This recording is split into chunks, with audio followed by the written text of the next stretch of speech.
Well, Doug, it's so nice to meet you because, first of all, your story has such, I think, an important message for everyone, especially here in our valley as we start to honor those at our AIDS Walk on October 30th. So I want to start at the beginning because I was shocked to know that when you were first diagnosed with AIDS, you were just told it was a death sentence and you That was had exactly right. limited time. Yeah, and it's funny because you just mentioned here being in the desert in Palm Springs.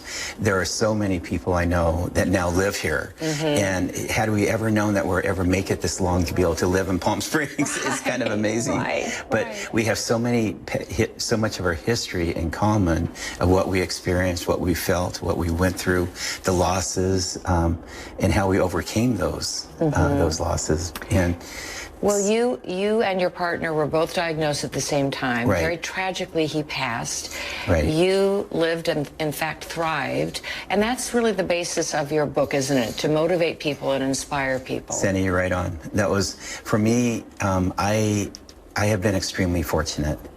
And I've learned enough in life to know that you have to know history. If we're going to ever continue to evolve as a society, we have to know our history. We have to know what's come before us. And the way you learn that history is through people who have lived it, or you read it through books. And unfortunately, I truly, having lived on the front lines of this pandemic, the AIDS pandemic, for 40 years, I really, truly don't feel that we've done it justice yet, explaining exactly what transpired and how one thing begot another and how we overcame and how it unified the LGBTQ community and why some of us did succeed.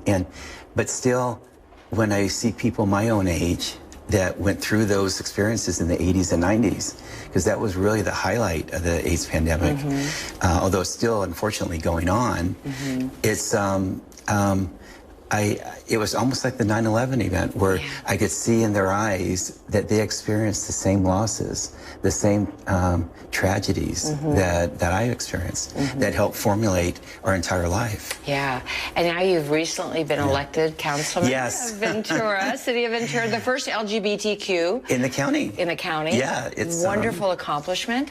So do you feel in some way that sharing this story really does give hope and inspiration for others who might be facing some of the same challenges? That's exactly right, Sandy. I think, you know, for about 25 years, I've spoken in schools, okay?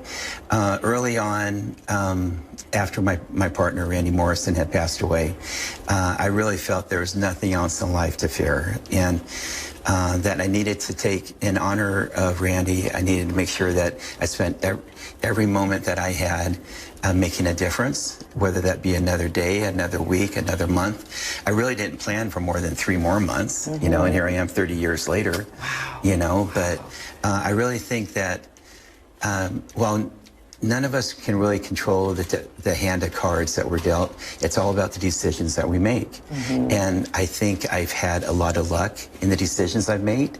And I think I've also have maintained a very positive outlook on expecting nothing more than accomplish something for at least one more day.